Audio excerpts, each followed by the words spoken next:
And welcome back to our channel The Law Hack. आज का हमारा जो टॉपिक है वो है history of local self government. ठीक है, तो लोकल सेल्फ गवर्नमेंट की हमारी पूरी सीरीज आने वाली है, तो आप एक एक सीरीज को देखते जाइएगा, आपको पूरा सब्जेक्ट समझ आ जाएगा। और इन सीरीज में हम वही टॉपिक्स कवर कर रहे हैं जो एग्जाम पर्पज से इम्पोर्टेंट है। ठीक है, फर्स्ट हम देखेंगे हिस्ट्री क्या है। तो हिस्ट्री हमारी ऐसा नहीं है कि वो अभी अभी पता चला है लोकल सेल्फ गवर्नमेंट क्या होता है, ये हमारी एंशियंट टाइम से है। तो हम हिस्ट्री को तीन पार्ट्स में हम डिवाइड करेंगे, एंशियंट, मिडवल और ब्रिटिश टाइम पे। ठीक है, तो एंशियंट की हिस्ट्री हम पहले समझेंगे, फिर हम समझेंगे मिडवल हिस्ट्री में क्या हुआ था, फिर हम ब्रिटिश के टाइम पे क्या लोकल सेल्फ गवर्नमेंट के डेवलपमेंट में क्या क्या करा था, ये सब हम समझेंगे। आइए समझते हैं एंशियंट हिस्ट्री। एंशियंट हिस्ट्री में सबसे फर्स्ट हम देखेंगे ये सिविलाइजेशन टाइम्स का। सिविलाइजेशन हमारी कौन कौन सी थी? ये थी हमारी सिंधु सिविलाइजेशन थी, हमारी हड़प्पा सिविलाइजेशन थी, एंड हमारी जो मोहनजोदड़ो सिविलाइजेशन थी। ये सिविलाइजेशन के टाइम पे जनपद होते थे, टाउन्स होती थी एंड सिटीज होती थी। पहले के टाइम पे कंट्री नहीं होती थी, वहां पे स्मॉल टाउन्स एंड सिटीज होते थे जिन्हें जनपद और महाजनपद बोला जाता था। इन जनपद और टाउन्स में भी काउंसिल और लेजिस्लेचर देखने को मिलता है कि ये अभी के टाइम पे नहीं है, ये पहले के टाइम पे काउंसिल और लेजिस्लेचर देखने को मिलता है इन स्मॉल टाउन्स और सिटीज में। इन काउंसिल और लेजिस्लेचर को सभा एंड समितिस बोला जाता है। काउंसिल को सभा बोलते थे एंड लेजिस्लेचर को समितिस बोलते थे। ठीक है, उसके बाद हम देखेंगे मौर्य डायनेस्टी के टाइम पे। तो मौर्य डायनेस्टी के टाइम पे हमारे अशोक सम्राट आए थे, इनका नाम तो आप सभी को पता है। ठीक है, ये एक बहुत अच्छे राजा थे, इन्होंने बहुत कुछ करा था और डेवलपमेंट वगैरह के हिसाब से ये बहुत जाने जाते थे।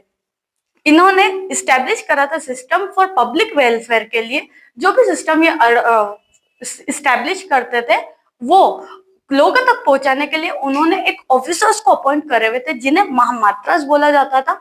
ये महामात्रा का वर्क क्या होता था कि भाई जो भी पॉलिसी अशोक सम्राट कर रहे हैं, अप्लाई कर रहे हैं, जो भी बना रहे हैं लोगों के वेलफेयर के टूवर्ड्स, उन्हें प्रत्येक जन तक जो जो उनके साम्राज्य में है प्रत्येक जन उसका लाभ उठा सके, इसके लिए इन ऑफिसर्स को अपॉइंट करा जाता था। ये उन वहां तक अपनी ये सारी सुविधाओं को पहुंचाते थे।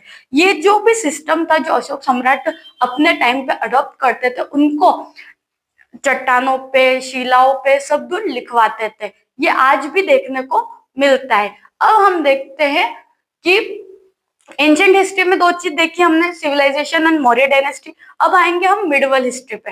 तो मिडिवल हिस्ट्री में फर्स्ट आता है हमारा फ्यूडल सिस्टम। अभी आप बोलोगे कि ये फ्यूडल सिस्टम क्या होता है, तो आओ देखो समझाती हूँ। पहले के टाइम पे क्या होता था, जैसे कोई राजा है, ये उसका साम्राज्य है। ठीक है, अब साम्राज्य में अलग अलग छोटे छोटे टाउन्स होते थे, सिटीज बोल दो, गांव बोल दो, कुछ भी बोल दो। ठीक है, ये होता था। अब राजा हर एक जगह तो नहीं जा सकता, तो क्या करते थे, यहाँ ये कोई गांव है, इसका टैक्स कलेक्ट करने के लिए एक सामंत को अपॉइंट करते थे। ठीक है, जो सामंत होता था उसका क्या काम होता था, टैक्स कलेक्ट करना, जिस एरिया का वो सामंत है वहां का पूरा डेवलपमेंट वगैरह देखना और रिपोर्ट करना राजा को। राजा को रिपोर्ट करेगा कि भाई वो एरिया में क्या इश्यूज आ गए हैं, क्या चीज की कमी हो गई है, अच्छी फसल हुई है या बिगड़ गई है, सारी ए टू जेड जो भी अपडेट है टुवर्ड उस गांव सिटी जो भी है, उसका क्या अपडेट कौन देगा, वो सामंत देता था। तो ये जो सिस्टम था इसको ही फ्यूडल सिस्टम कहते हैं, इसको सामंत व्यवस्था कहा जाता है। ठीक है, ये आई थी मिडिवल हिस्ट्री के टाइम पे। उसके बाद आया था हमारा मुगल डायनेस्टी।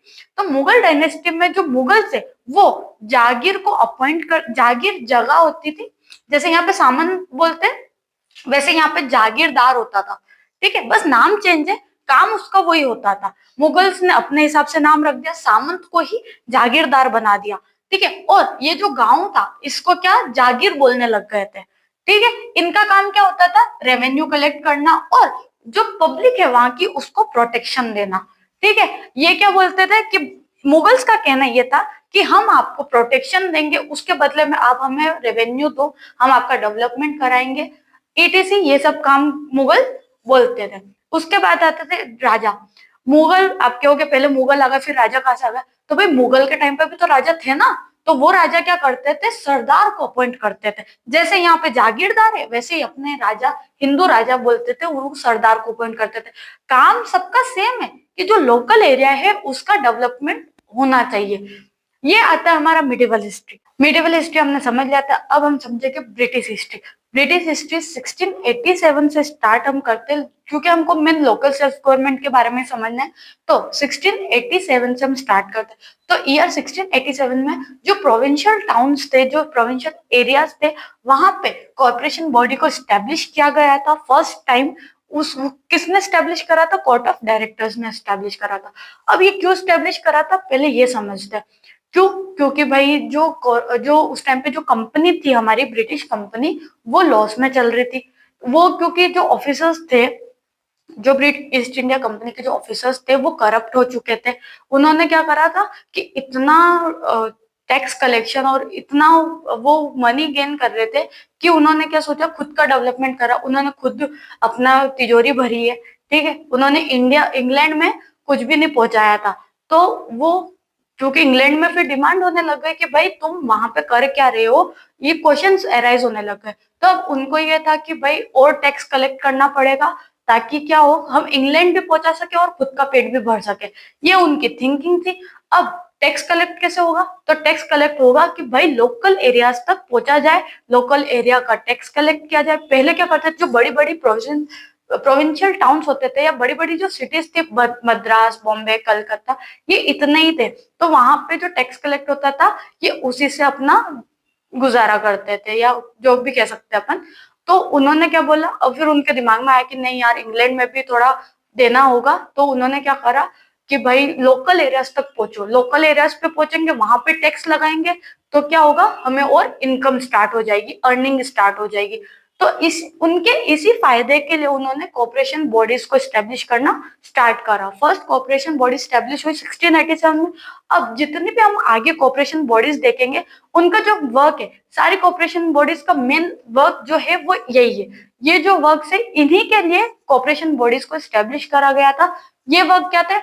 वहां तक पहुंचने के लिए रोड्स को बनाना, ठीक है, वहां पे स्कूल्स को बनाना, ताकि वहां पे लोगों को एजुकेट करके बता सके कि क्या हो रहा है, क्या नहीं हो रहा है, ठीक है। मेन इंपॉर्टेंट, टैक्स कलेक्ट करना, लोकल एरियाज से टैक्स को कलेक्ट करना, और सबसे इंपॉर्टेंट लोकल एरियाज तक पहुंचना। जितना भी ग्राउंड लेवल है, मतलब गांव के भी नीचे जो गांव आ जाते हैं हमारे छोटे छोटे, ठीक है, वहां तक उनको पहुंचना था और टैक्स कलेक्ट करना था, बेसिकली अर्न करना था, मनी अर्न करना था, ठीक है।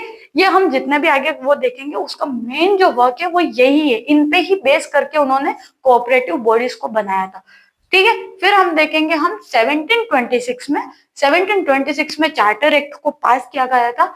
चार्टर एक्ट में मेयर कोर्ट को स्टैब्लिश की गई थी। अब ये मेयर कोर्ट कहाँ स्टैब्लिश हुई थी? फर्स्ट मद्रास में स्टैब्लिश हुई थी, ठीक है। उससे पहले जो कोर्ट ऑफ डायरेक्टर थे, ये भी मद्रास में ही थे।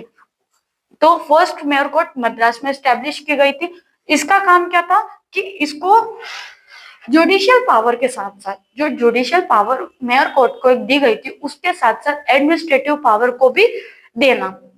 एडमिनिस्ट्रेटिव पावर देती, वहां की जितनी भी चीजें थी उसको हैंडल करने के लिए मेयर कोर्ट को बोला गया था कि भाई आप जुडिशियल चीजें तो देख ही रहे हो, केस वगैरह तो देख ही रहे हो, लेकिन आप क्या करो, वहां पे थोड़ा एडमिनिस्ट्रेटिव, अपना प्रशासन व्यवस्था भी थोड़ी देखो। ये मेयर कोर्ट को बोला। अब मेयर कोर्ट फर्स्ट मद्रास में हुई थी। मेयर कोर्ट अच्छी सक्सेस हो गई थी, उसने अपना वर्क बहुत अच्छे से करा था। उसके बाद उसको कलकत्ता और बॉम्बे में भी स्टेब्लिश कर दिया गया। फिर हम आते 1793 में, एक न्यू चार्टर एक्ट पास किया गया। न्यू चार्टर एक्ट में गवर्नर जनरल को अपॉइंट किया गया था। गवर्नर जनरल को अपॉइंट इसलिए किया गया था ताकि जो बड़े लेवल है, जो बड़ी सिटीज है, वहां पे गवर्नर जनरल होंगे, और जो लोकल एरियाज है, जो छोटे छोटे जगह है जहाँ पे टैक्स कलेक्ट करना है, वहां पे जिन लोगों को अपॉइंट करेगा गवर्नर जनरल, वो कौन होंगे? जस्टिस ऑफ पीस होंगे, ठीक है। तो गवर्नर जनरल को ड्यूटी देते थे कि आप जस्टिस ऑफ पीस है, उन्हें अपॉइंट करो, ताकि लोकल एरिया का भी डेवलपमेंट वो लोग कर सके। डेवलपमेंट बेसिकली नहीं था, टैक्स कलेक्ट करना इनका मेन मोटिव था। फिर आते हैं हम 1870 में। 1870 और 1882 बहुत इंपॉर्टेंट है, क्योंकि मेन जो डेवलपमेंट हमारा कहते हैं लोकल सेल्फ गवर्नमेंट का, वो यहीं से हुआ था। तो 1870 में लॉर्ड मेयो आए थे। लॉर्ड मेयो ने, ये जो पहले के टाइम से जो चला आ रहा है, ये देखते हुए लॉर्ड मेयो ने एक रेजोल्यूशन पास करा।